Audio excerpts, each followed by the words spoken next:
Welcome, everyone, to Sprint 29. This will be Fleet 4.57.0, codenamed Copper. The etymology of copper is in the Roman era, copper was mined principally on Cyprus. The origin of the name of the metal, from Aes Cyprium, metal of Cyprus, later corrupted to cuprum in Latin, coper in Old English, and copper was derived from this. The latter spelling first used around 1530. So the more you know about the etymology of copper. Thanks everyone for joining. Happy Friday.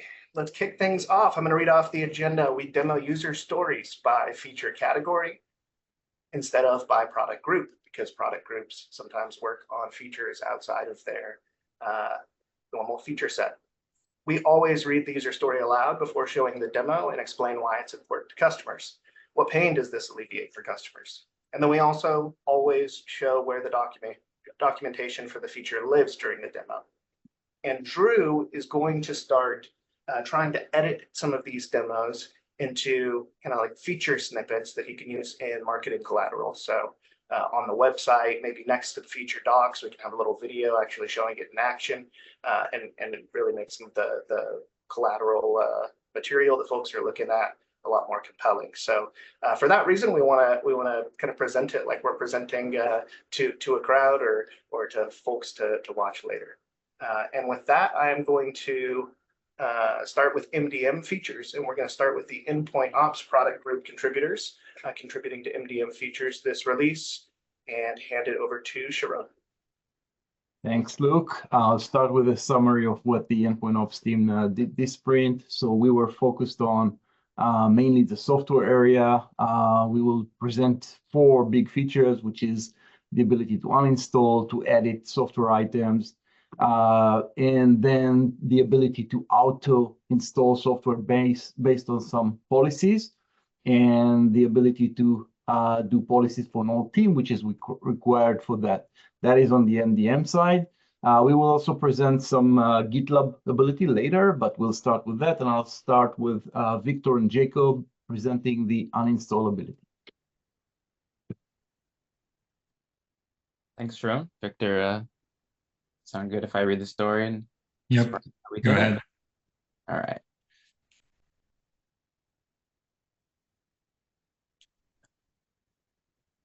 So as an IT admin who no longer wants to manage a software item package, I want to uninstall the package from a host so that I can prevent the host from having outdated and potentially vulnerable software installed. And we chose to prioritize this story right now as it's a building block, as well as the feature we'll describe later, the policy automation install software. They're both building blocks for larger goals we have, namely to auto install productivity apps when Macs PCs or Linux laptops boot up, and to auto reinstall productivity apps when they're out of date. Okay, and I'll show you the UI via video. You'll see why. Sometimes the HTTPS tunnel we use for development can take a while to install and uninstall these packages. So this will save us some time. So the first modifications I'll draw your attention to are in the add software modal. We've updated various scripts, various default scripts. So the install script, the uninstall script for the 4 different types of packages we support. That's PKGs, DEBs, MSIs, and EXEs. And we've also updated the help text under each of these fields dynamically for each type of package. So that last one was a PKG, and now we'll see for DEBs, we'll have slightly different uninstall and install default scripts, as well as help text.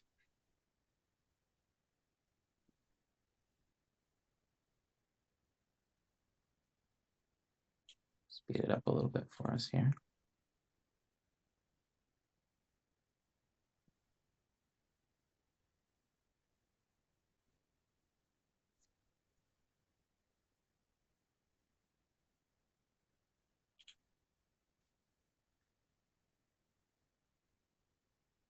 Jake, yeah. would you mind using full screen?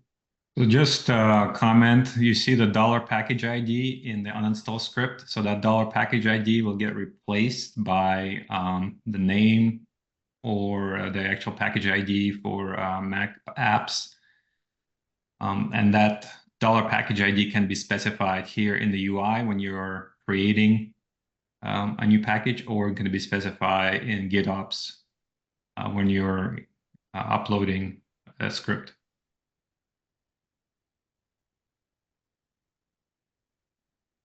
Nice flexibility for our users there.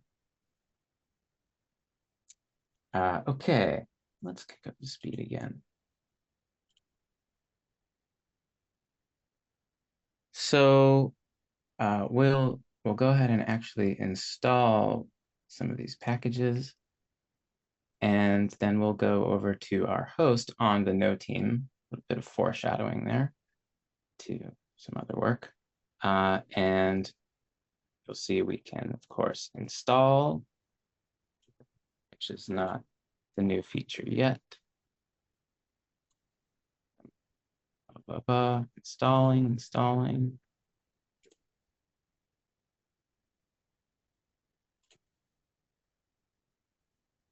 And so what I'm doing now in the video actually is slow it down. While that's installing, I'm going to install a couple other packages that are designed to intentionally fail uninstall. So we just see on the right the VM just our software installed, and then in the meantime we're going to set up some packages to fail uninstall to demonstrate the failure modes there. But we can skip ahead a bit.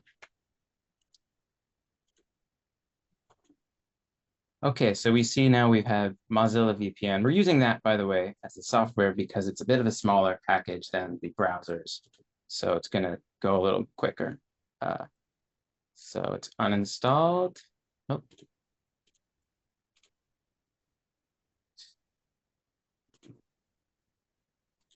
Pardon me, it's installed. And now let's see uninstall. Okay, this is the new feature here. So we've uninstalled Mozilla VPN. It's uninstalling. We see that reflected in the activity feed on the host and in the global activity feed. And then we see that it's no longer on the host.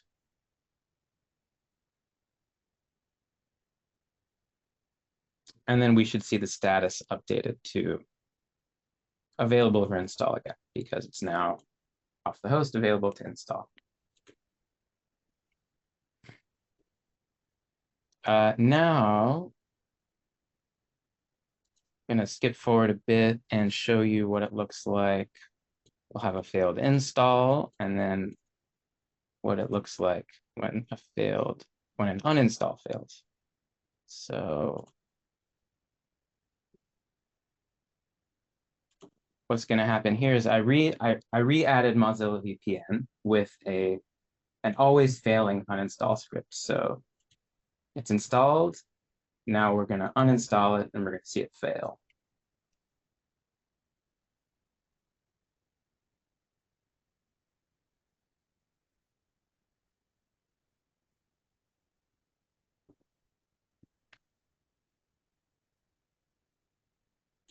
I'm not going to make you wait for that either. So let's skip forward a little bit. So we see it fails, and the install details remain as installed because the software uninstall failed. That's the uninstall feature from the point of view of the UI. So stop sharing, and I believe the docs for this feature will live. I'm gonna pull up this link here. In this deploy security agents guide. And we don't see your screen. Oh, thank you. I stopped sharing instead of stopped ballooning. Sorry about that. So this is where the information around software uninstall is planned to go. have to confirm that after it's actually merged. And that's it for the feature. Any questions about that? From the UI point of view, Victor will show us GitOps and API-centric demonstration shortly. Okay, thank you, Jacob and Victor. Well, I just want to mention, I do have a link to the API demo. It is in Loom and it is shared with the whole fleet. So anytime now or later, you can always search for, uninstall API. It demonstrates the new uninstall API endpoint. And also an important note is there's 2 breaking API changes for the software install and software install results. So that's just an FYI. It isn't, we didn't label software installations as an experimental feature. So that's why we're justifying, adding a breaking change for those 2 API endpoints. And that's it for me. Back to you, Sharon. Thank you, Victor, and thank you, Jacob. And yeah, we have the video. And if anyone has any question, feel free to put it in the Slack, the team, or help engineering or whatever. So thank you for that. Next, we have the ability to edit a software item, and Ian will present it. This work was done by Ian and Rachel and Jacob, and also helped by Luke. So thank you, everyone. Ian, take it. Hey there. So hopefully y'all can see my screen. We've got this Loom video up, and then I'll add a couple of clarifications at the end in terms of GitOps and a few other things. Let's take a look at the new edit packages functionality in version 4.57. As an IT admin, I want to edit a package by uploading a new package and or editing the package's attributes, pre-install condition, install script, post-install script, self-service, etc., which now includes uninstall script as well, so that I can update the software on my workstations. This is a cleaner alternative to deleting the entire software installer for a team and then re-uploading to do something as simple as switch self-service on and off, or revise an install or uninstall script or a pre-install query. So let's see how this works. First, let's use the existing add software flow to add an older version of Chrome. You can see here that we have a few things auto-populated for us. Now, we didn't set this to work with self-service, so let's fix that. And now let's revise a few things here.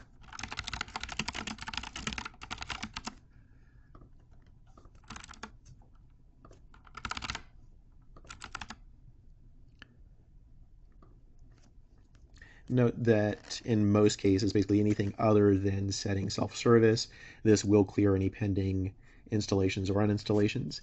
And if we updated the actual package itself, then that would clear any installed or pending or uninstalled counts, because we are looking at a different package for the software. So now let's update to a newer version of Chrome here.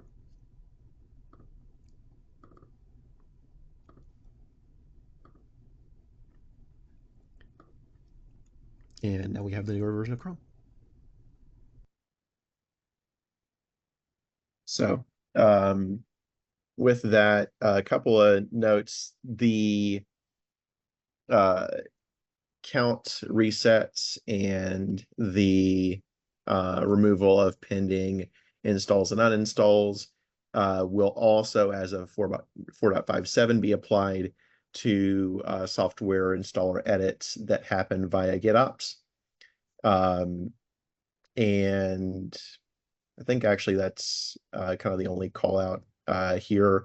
As mentioned by Jacob, we will be updating the guide that's currently listed as security agent installation to be kind of more comprehensive software installs, uninstalls, and edit guide. So that's where that will wind up upon this release. Any questions?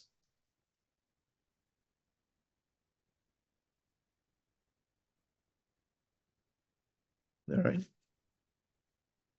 Okay, thank you, Ian. Next, Jacob and Lucas will show a very strong ability to be able to install a software automatically based on policies.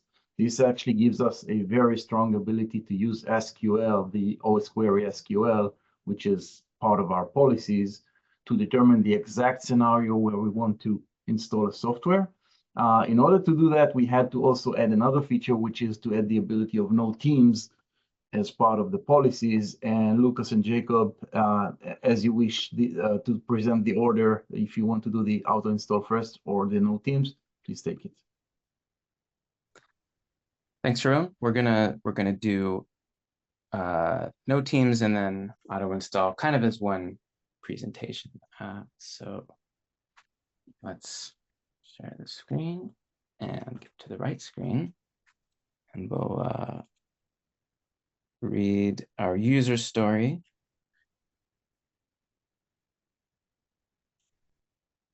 Okay. So as an IT admin, I want to install software automatically when a host fails a policy so that I can deploy software to many hosts without having to use third-party automation.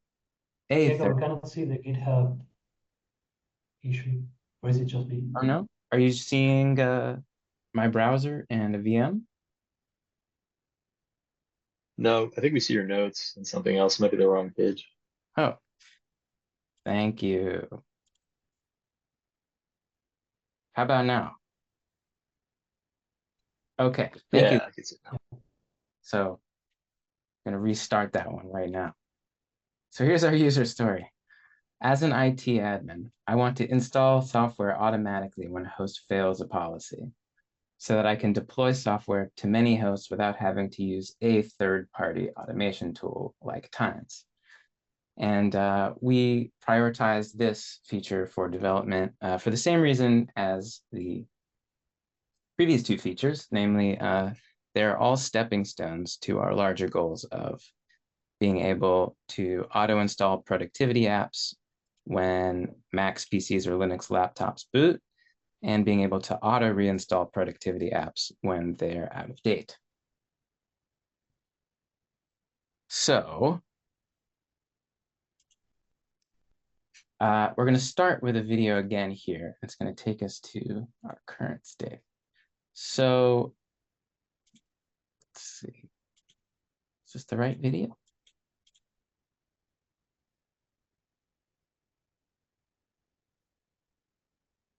Oh, sorry, y'all.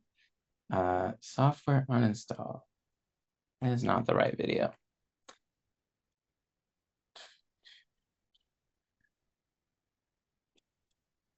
Where is the video? All right, we're gonna just try to do it live, and we're gonna live on the edge a little bit here. So you're seeing kind of the end result of this process. I'm gonna try to rewind it. So we're gonna quit this. We're going to uninstall it. We're going to untether the policy. So you're kind of seeing the feature in reverse. And if it, if we think it makes sense to move forward with another demonstration while I kind of reset this, that makes sense. Or if this is informative, we're seeing it now. Sorry about the mix-up. So that's uninstalling. So, okay, here's what we're gonna do. Firstly, Lucas and I have added the ability to, or the support for no teams on the policies pages, which turned out both from front end and back end to be way more complicated than it seemed at the outset, but we've got it. So you can see here we have an always fails policy for no team and an inherited policy for global teams. And we're just going to create another identical always failing policy. 0 will obviously never be greater than 1. Always fails 2 for no team.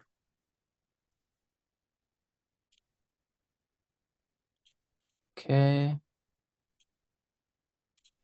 And we're gonna have to get it to no team. And so here we have this new always fails to policy for no teams.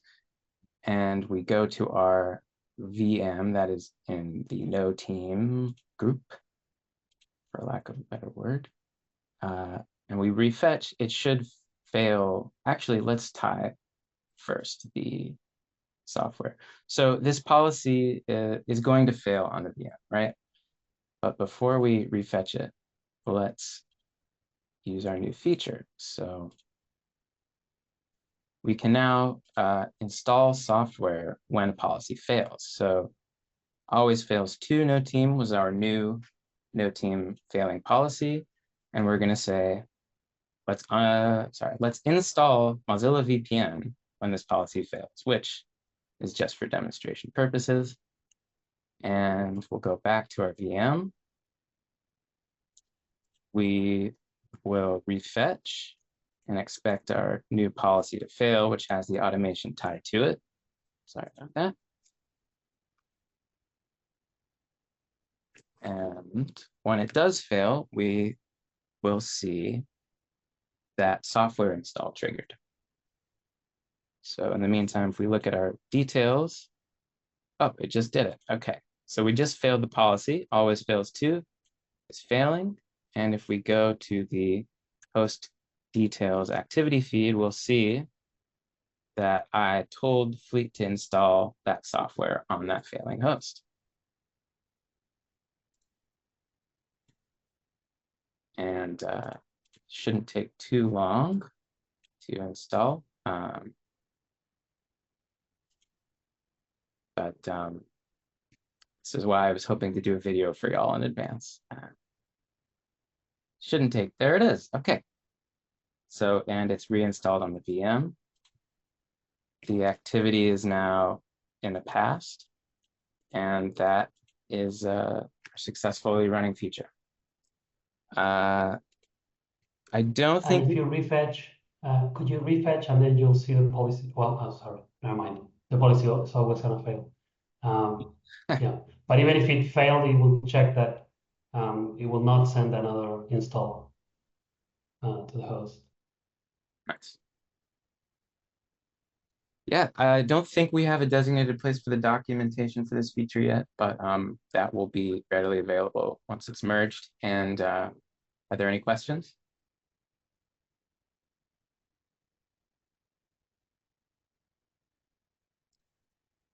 All right, I think Lucas has some demonstrations from the GitOps point of view.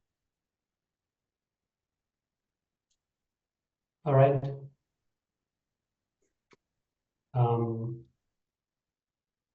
Let me see if I can share.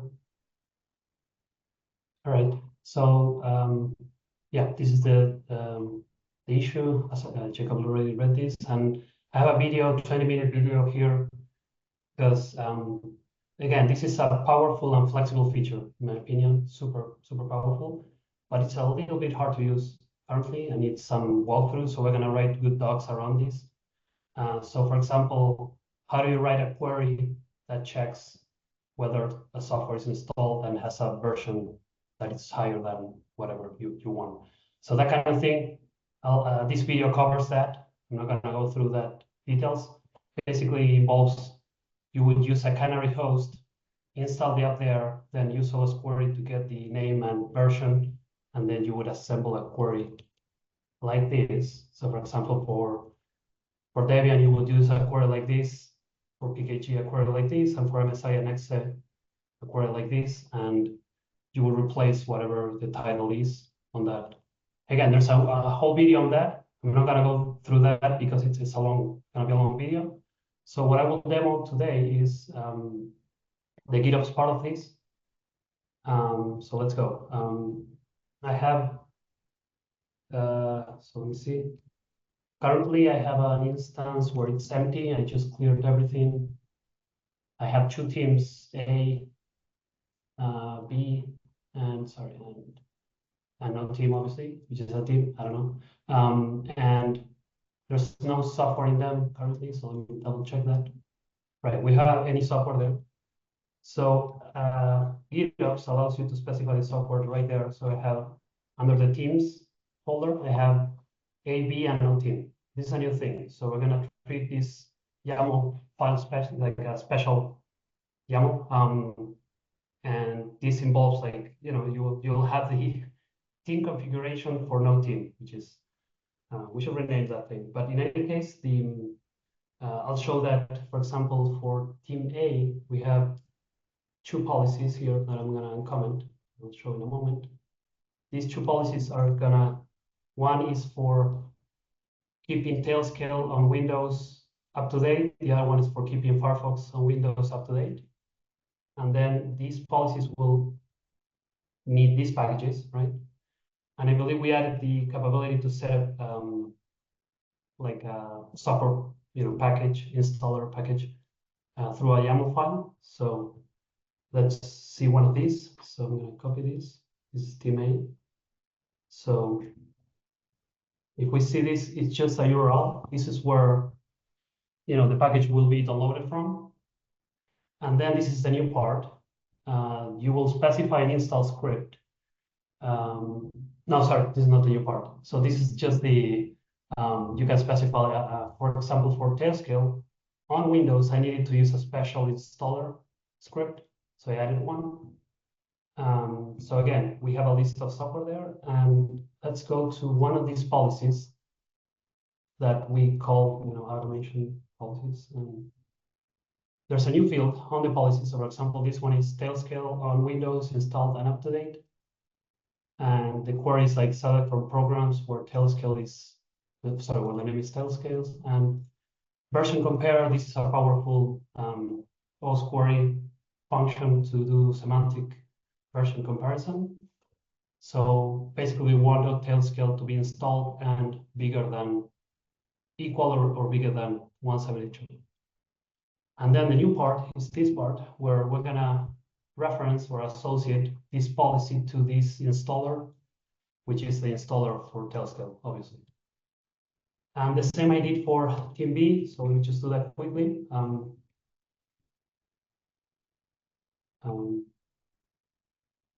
We have Microsoft Teams and Firefox for Mac, 1Password on Firefox for Linux.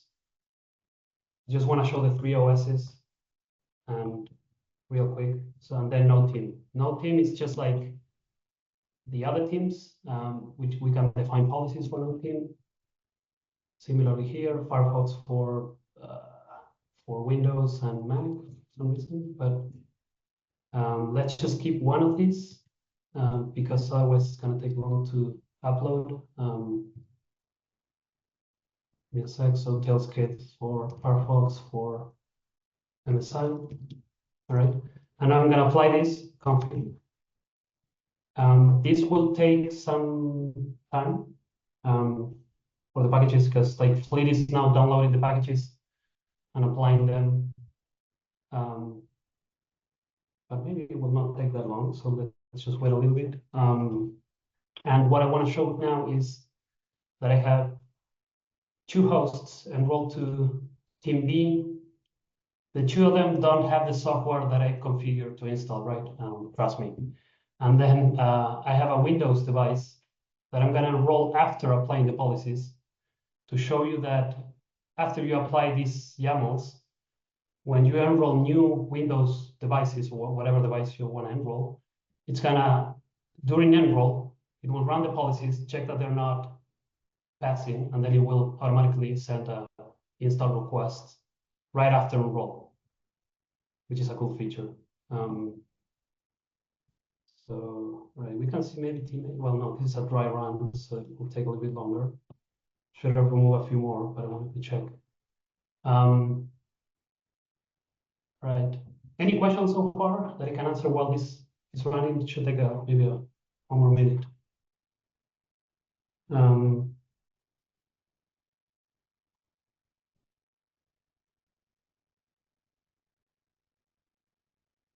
me see GitOps, and then yeah, it depends on the network. In this case, my Fleet server is kind of downloading from like all these places. All right, it's flowing. I should have applied this, but I wanted to show. All right, the dry run is done, so let's wait a few more seconds for the real run to run. So, okay, team A did already applied, so let's go to team A, software, team A. I have 2 packages, right? And then if I go to policies on team A, you're gonna see this cool thing where it's already linked to the installers, right? We're gonna see the same thing for team B, but let's do team A. So team A is done. So if I go to, I will now enroll my Windows VM.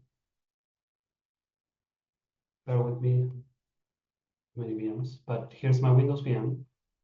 I will, like this is doesn't have fleet D installed, so I'm gonna install fleet D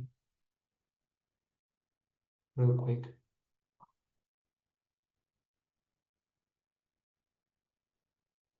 All right, and then it will show up here eventually. And then we'll see that Fleet will automatically send the installation request there. So let's see the other. Cool, it's installing, right?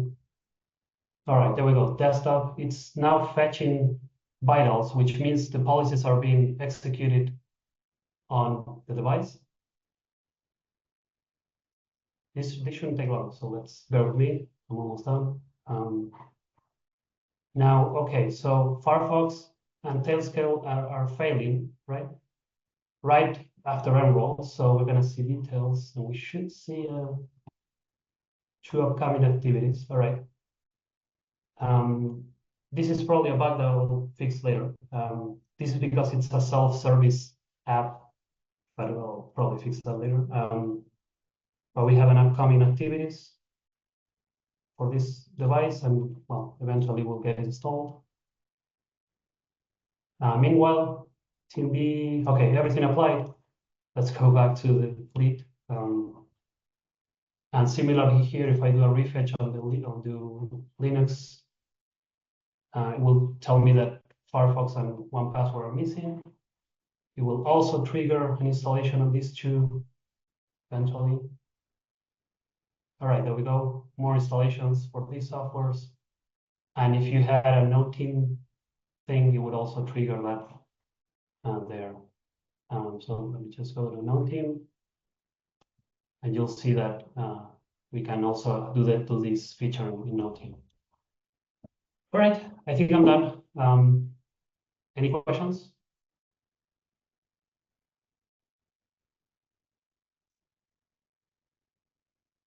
Okay, thank you, Lucas, and everyone. And Luke, that was these were the new features for MDM. So back to you.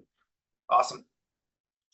Thanks, everyone. Great demos as well. Appreciate all the preparation that you're putting into it. Over to George and the MDM product group for their MDM features. All righty, we've got 2 small features we're going to be demoing today. Haziel is going to show you how you can see automatic enrollment DEP profile errors on upload now. And then Roberto is going to be showing us enrolling BYOD iOS and iPadOS devices. Take it away, Haziel. Hello.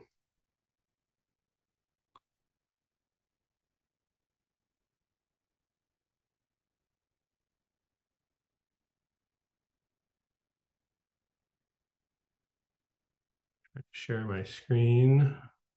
Okay, I think I did it. Cool. So yeah, let's take a look at this story here. So yeah, let's run through the user story. As an IT admin uploading a new DEP profile, I want to know if my profile is valid so that I can make sure new hosts in ABM show up in Fleet. So why did we prioritize this particular story? Basically, we had a customer that was able to, or was uploading a profile, and the formation of the profile itself was valid. Like there weren't errors in the file itself. But they had some configuration in the file that wouldn't be valid, like Apple wouldn't accept it. But the only thing that we were checking when they upload the file is like, hey, is this file like formed correctly? Not semantically, is it going to do something that's not good? And the only way to check that is to actually send the profile to Apple to get it verified.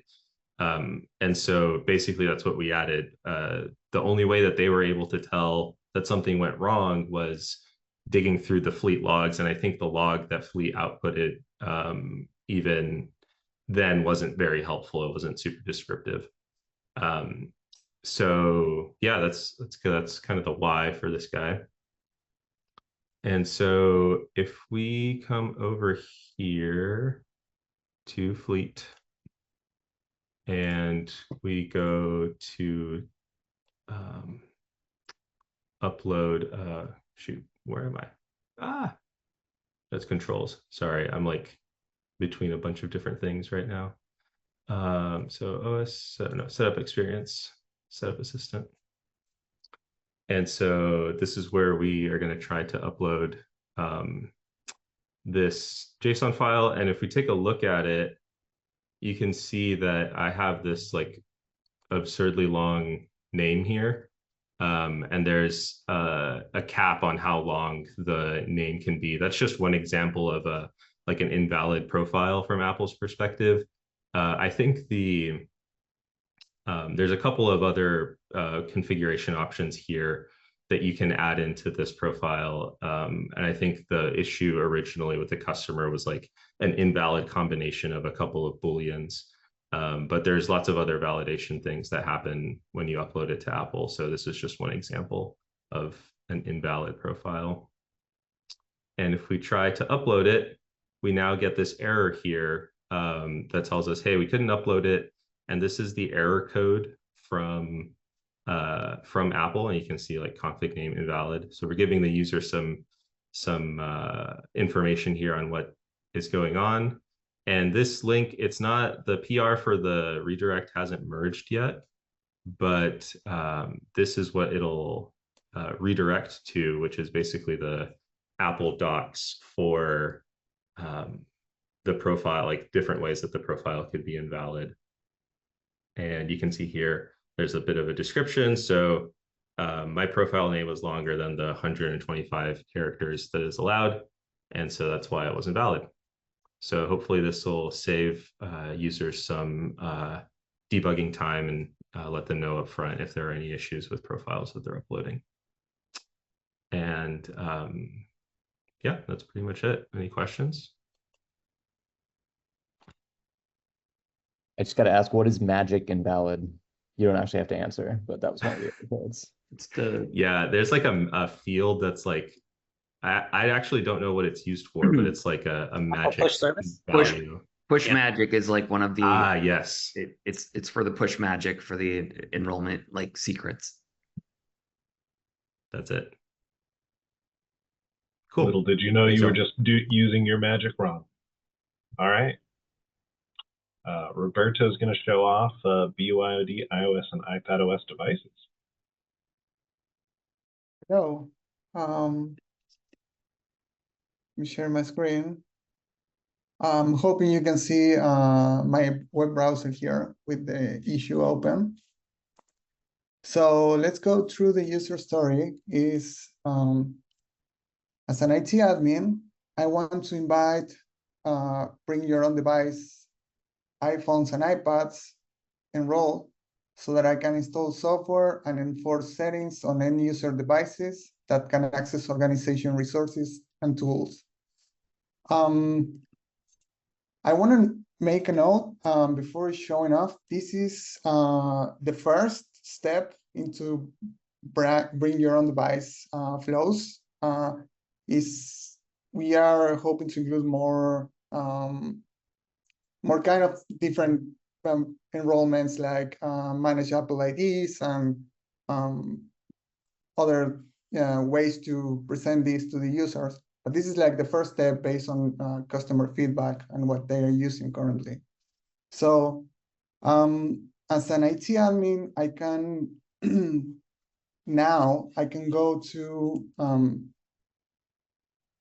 my fleet, and I can create a specific team for my iPads or my iPhones. And what we are introducing now is that you can go to add hosts, and there is a new tab here, which is iOS and iPadOS, and that will present you with a link. If you share this link with the end user can follow instructions and get the device enrolled. So from the IT admin perspective, they will copy the link and they will distribute this to the end user. For example, one way to do it is to send an email to the user with the link. From the end user perspective, in my left panel, I have my iPad. So let's say the user receives an email. They can click on the link and they will get presented. We have custom images and instructions for iPhones and iPads. So depending on the device you're using, you will get the right instructions. If I click on download and follow the instructions, this is how the full enrollment looks like.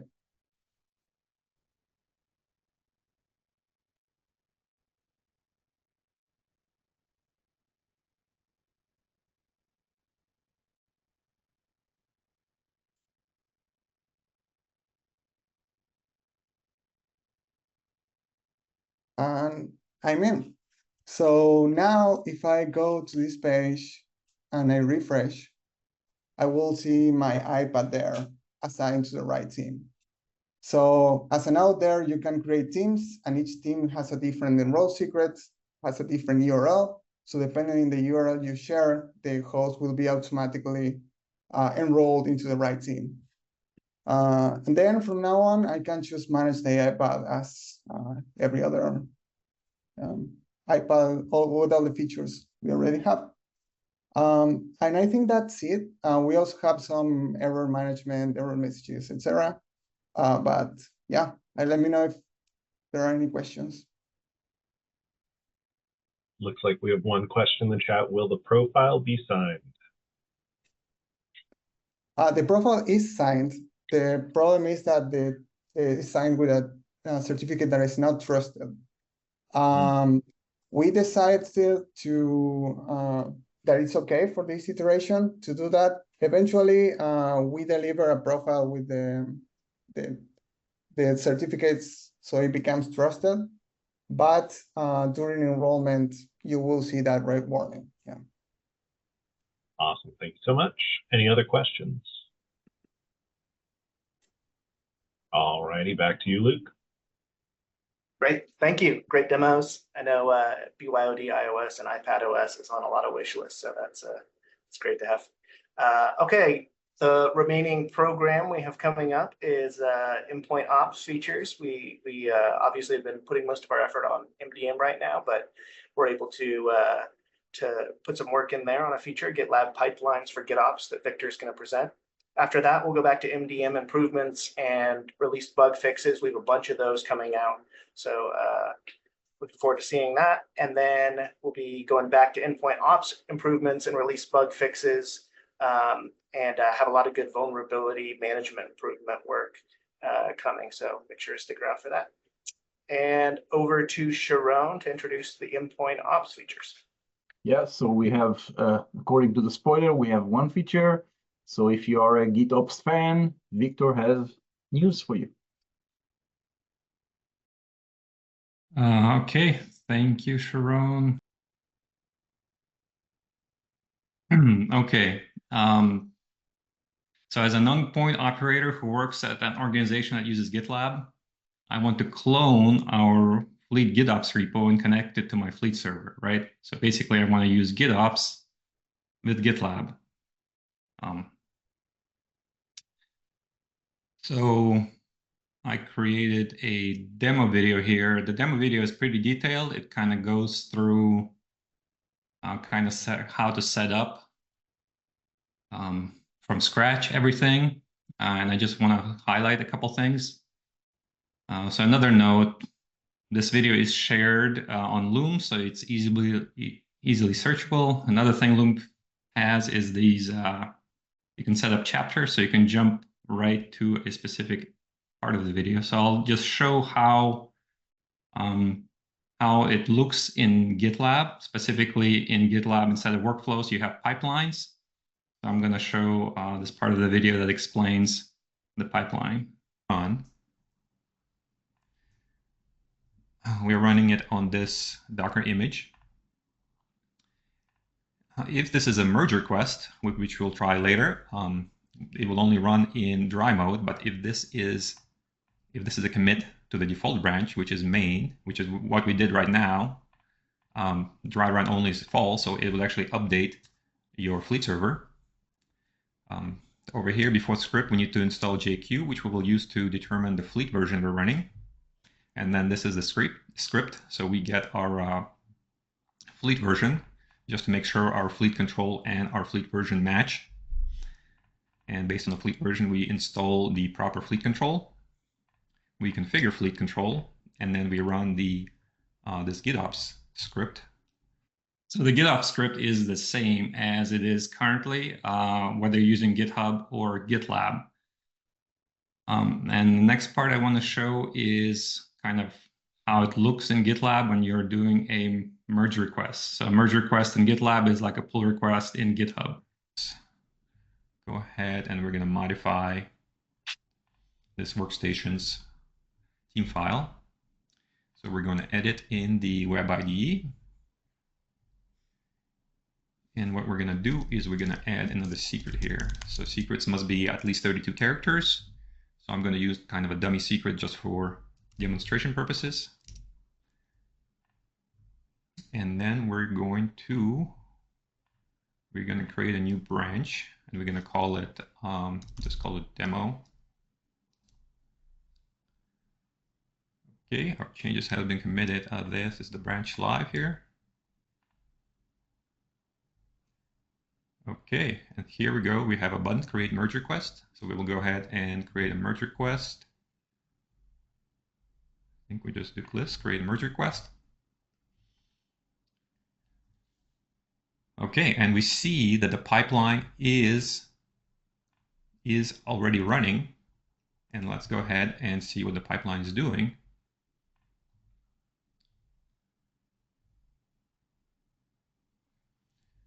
I'll pause while we wait for this. Okay, the pipeline has completed. And as we can see from what happened, it only ran fleet control GitOps with dry run. So it did not make any changes. Remember, we added a secret. And if we go back to our fleet server,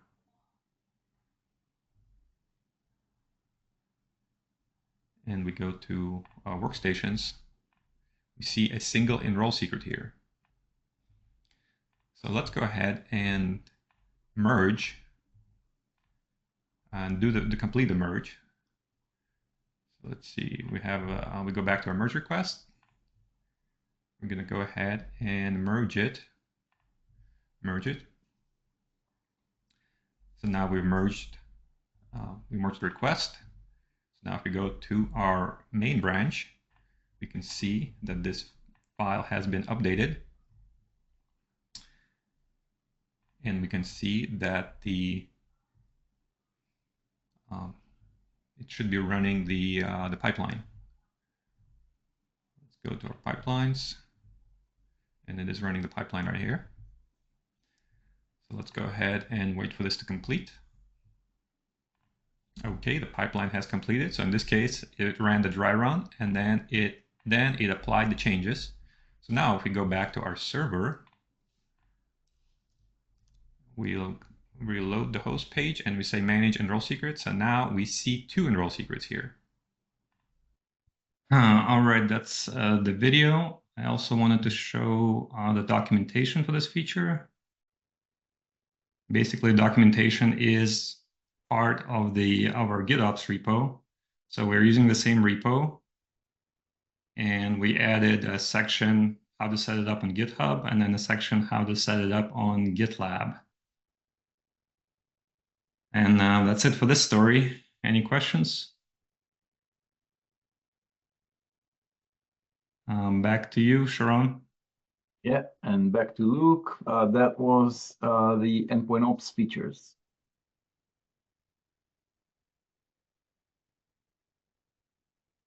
Had to find the mute button. Thank you. Thanks. That's exciting. I was saying now we can go after GitLab. We are. It's close. A small deal for Linux MDM is close. Awesome, but just a foot in the door would be great. Yeah. Being our spiritual mentor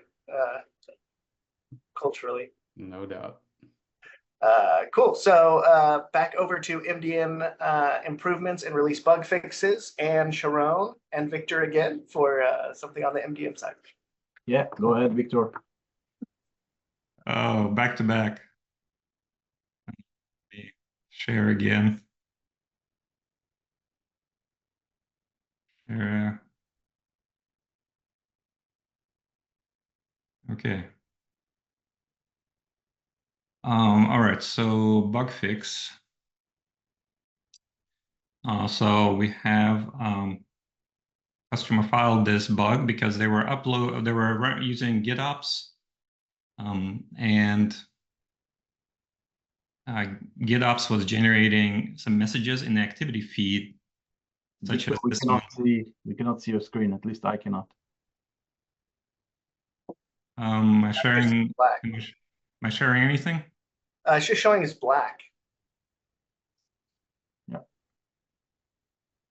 Okay, let me reshare. Still black? Yeah, still black. Wait, there we go. It came back. Okay. Yeah, just can't pick up that desktop. Yes, so this is the bug. The user was running GitOps, and they were seeing all these messages in the activity feed, and one message was that GitOps edited configuration profiles for Windows, but their Windows configuration profiles were actually empty. So they said basically this is kind of a bad user experience. They were seeing these messages. So I have a short video here demonstrating this. This change modifies how we see the activity feed when we batch upload MDM profiles via the API or via GitOps. So in this case, I have a new team where I have a traditional Apple macOS profile, I've got a DDM profile, and I've got a Windows profile. So let's go ahead and create this team. And there we go, we create this team. So if we go to our server, reload the activity feed, we see the activity items here. We got DDM profiles, Windows profiles, and Apple devices profiles. So now if I go and run GitOps again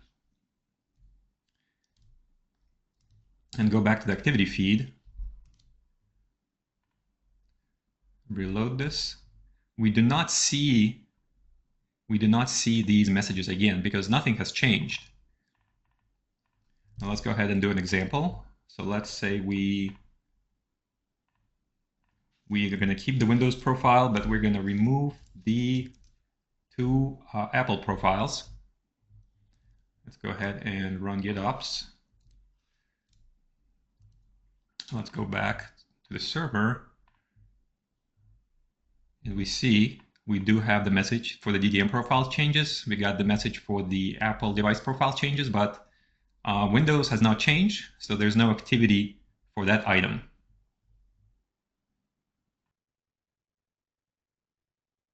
And that's it for this bug. Yeah, and that's it for our MDM fixes. We'll be back with endpoint ops stuff. So back to you, Luke. Nice. Great improvement on activity feed to make that more usable for the users. And over to George and the MDM group for MDM improvements and bug fixes. All righty, kicking us off today is Dante. Take it away. Hello. 1 second while I share my screen. I'll be covering 3 different bugs today, although they're all somewhat in the same realm and involve better improvements on responses provided to GitOps users. So the first issue here will be involving the multiple VPP tokens. There has been somewhat confusing errors provided for when a user tries to add a single VPP token to multiple teams. Or sorry, add 2 VPP tokens to the same team, my bad. And as of now, we provide a much more comprehensive error explaining what the conflict is and which team has the conflicting tokens. This should make it a lot easier to identify what's going on when someone tries to do that. I'll show you what the actual GitOps config looks like. You can see here we have a VPP token where we're getting 2 tokens assigned to the same GRU team. The second bug is again relating to GitOps involving a Windows MDM issue. It's possible to set MDM config settings for Windows MDM without actually enabling Windows MDM in the settings. And this can cause the confusing errors because it will not have previously showed you the fact that you had to enable Windows MDM. Now when running it, we not only tell them they didn't have Windows MDM enabled, we tell them which setting it is they can enable that will allow them to use those settings, and also provide 2 separate links so they don't have to grep the documents. We provide one for our guide and one for the config documentation that provides a deeper explanation of what this value does. The third bug, involving decoding user inputs, was brought to our attention due to VPP app IDs being strings, but looking suspiciously like numbers containing no letters. This issue will now catch bad decoding errors in the decoder of the handler and provide us with precise mapping to where the issue is located in the config, which setting it was, what it was supposed to be, and what it found instead. So these 3 issues will most likely be of great assistance to people who are struggling to write MDM configs using GitOps. Thanks.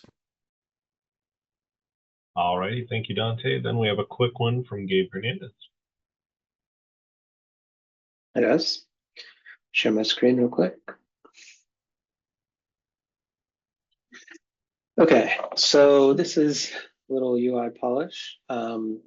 There were 2 tickets made out of this. One made from a customer where if I just zoom in on this image, you can see that this resend button, which is in the OS settings table, is just running off the edge of the table. So the fix was, if I go over to, this is my work MacBook Pro. If I go to the OS settings, I look at the settings, it's just to make sure that that resend button does not run over, and everything is displayed nicely and gives the information that the user would need to see. That's it. Is there any questions on that one?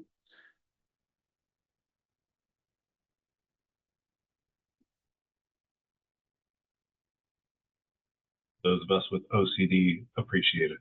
All righty. Next up is Javier. Howdy. All righty. Yeah, so first up, we've got this bug here. So it's run by Alan, I think, when doing some just like setting up of Fleet to kind of see how things worked. And this actually turned out to be a regression. So we used to check an error, or we used to check email domains when you're doing the CSR signing flow. Back when we would like email it to the user, the signed CSR, but we switched to just doing that signing directly and downloading it directly. And in the switch there, we left out the check to validate, or basically to check to see if the email was valid and to throw an error if it's not valid. So we have this like list of I think these are basically like a lot of like free email providers like Gmail and things like that. I think the requirement is that it has to be a business email address.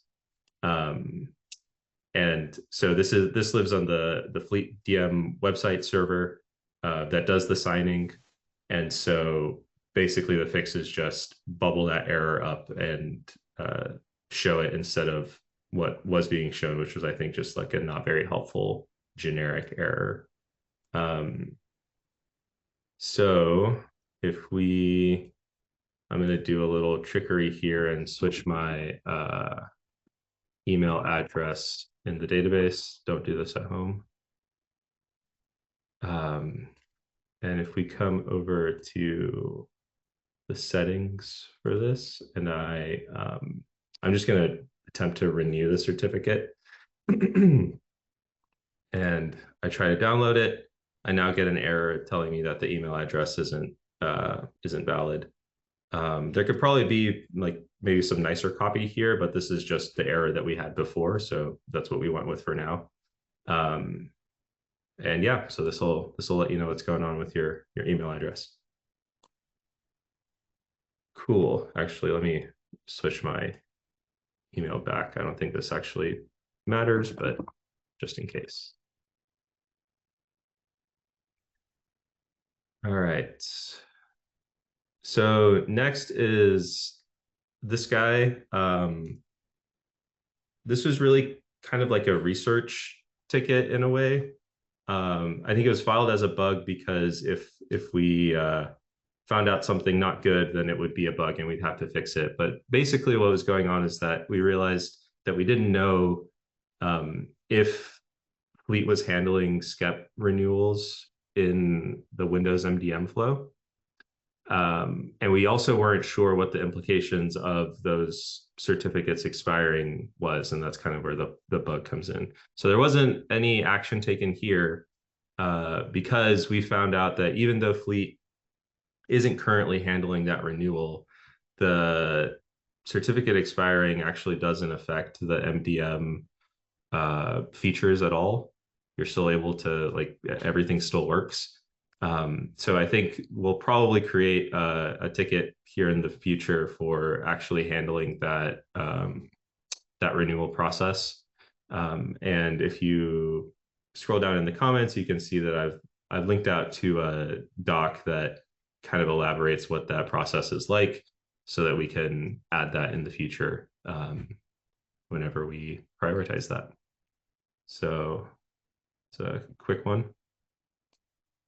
Next, we've got this guy where naming a team, no team, the now infamous no team or all teams breaks the team, and Noah left a loom here so we can watch that to see what happened. If it'll let me.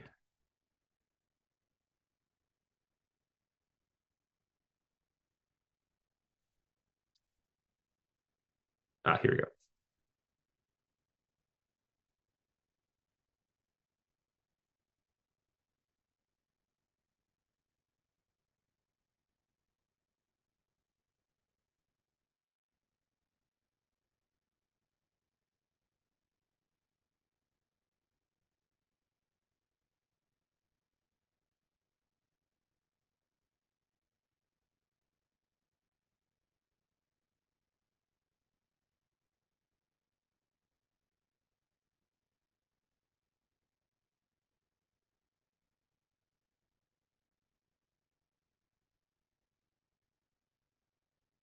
Yeah, so basically using those phrases would break a bunch of stuff.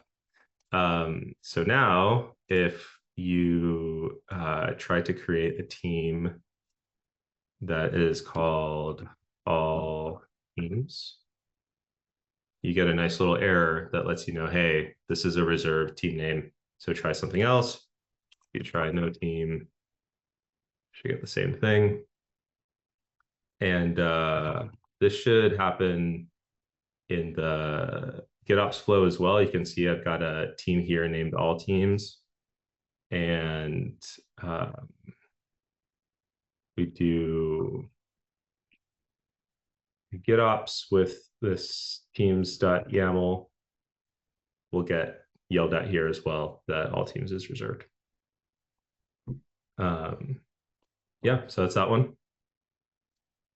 And finally, we have this bug where trying to turn off MDM would throw an error if the host is offline. And we can just watch this loom real quick to see what that looked like.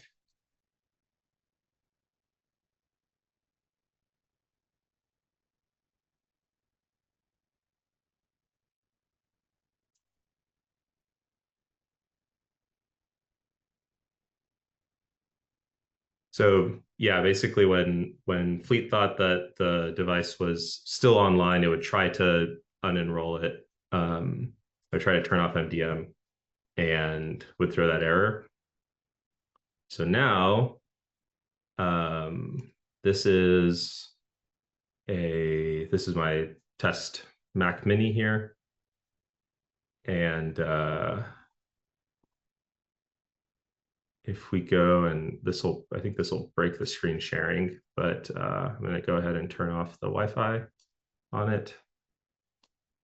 And Fleet still thinks it's online. So when I try to turn off MDM now, I get this nice little pop-up that tells me, hey, we're going to turn it off now, or try to turn it off when the host comes back online. And then once the host comes back online, it'll go ahead and do the removal. Yeah, I think that's the last one. Any questions? Thank you so much, Javier. And last up, we've got Roberto with a couple of bug fixes. Hey again. Let's see. Yeah, the first one, let me zoom in a little bit. It's about adding configuration to set up MDM SSO for ADE flows using GitOps. Turns out we support doing this, but it wasn't documented. So we just documented, and now we are also in our own dog food repo. We're using that instead of using the values from the UI. Then we have this issue that it's related to the touchless migration. So users migrating from micro MDM to Fleet without user interaction. This ended up being like a catch-all because the customer is doing the request this week. It's been doing the migration. So for a bunch of minor bugs and improvements for the script. So hopefully we'll be in a better place for. And then this one is a fun one because this has been there since the beginning, since we started supporting MDM. But this sprint, two different people found about this in different ways. But it's about having special characters in the organization name and in some other places as well. So we just did a general sanity check, and now all the profiles we generate are safe to send and don't contain any errors. And yeah, I think that's it. All righty. Thank you so much, Roberto. That's it for MDM improvements. Back to you, Luke. So lots of great MDM work, features and bug fixes and improvements, which is exactly what we need to do right now. Last up, we have endpoint ops. So handing it back over to Sharon. I think all of these are vulnerability management improvements. Yep, it's all improvements and bug fixes. We'll start with Ian with some very annoying bug. Ian, take it.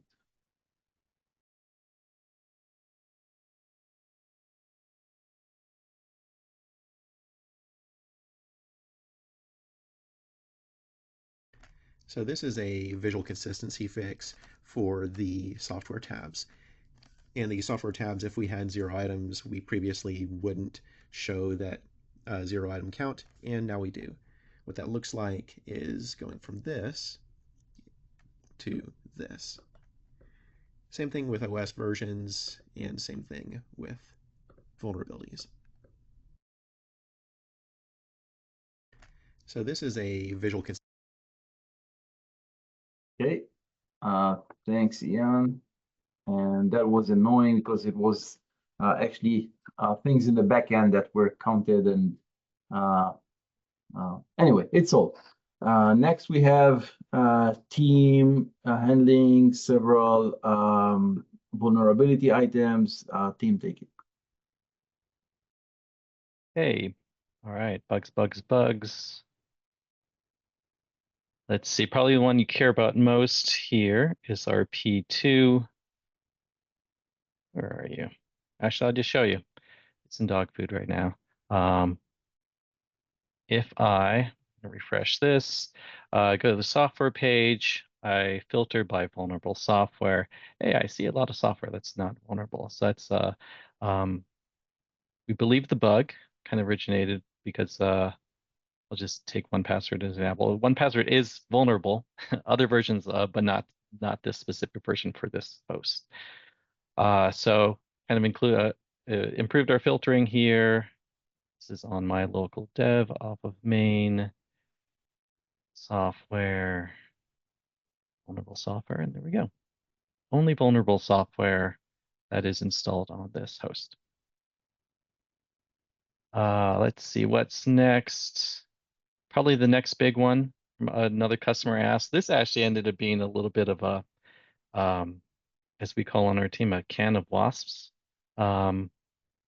So we have false positives for Python packages specifically on Ubuntu. And why this was maybe a little more complicated is because we don't differentiate Python packages from different platforms. And there were bugs in NVD. We scan Python packages just in NVD, but if you install them through your system package manager, then it'll also show up in the oval feed. And so we want to use oval feed as the source of truth. This one's a little trickier to demo, but basically what we're doing here is we're doing some filtering of Python packages between the Python packages table and the Debian packages table for Ubuntu specifically. But the flow is really kind of interesting. We kind of go through kind of all we do. And so a lot of back and forth with the customer. They were super helpful in kind of crafting the solution here. Next up, there is a Git on Mac OS. There was a false negative. That one was also maybe not going to take the time to demo that one. That one is a quick fix. And we have, Minio we had Minio false positive as well, because they are using really fun version schemes here. In addition, if you look at the homebrew version, it's also a timestamp in a slightly different format. So a little mangling there as well.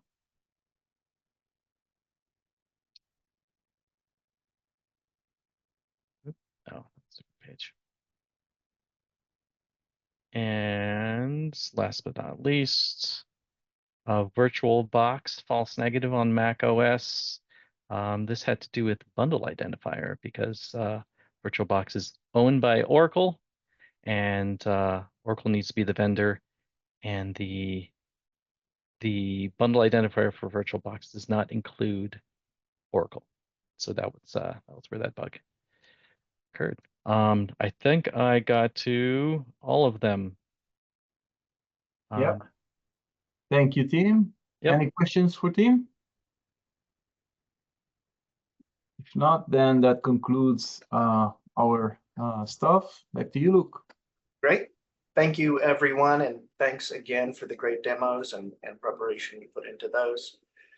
Sprint 29 closing today, and Fleet version 4.57.0, codename Copper, will be shipping next week. And after that, we have one more sprint, which we're kicking off on Monday in the quarter, which has been a big push, and appreciate everyone's hard work. That's it. Going to give you 43 minutes left. Have a good Friday. Bye, everyone.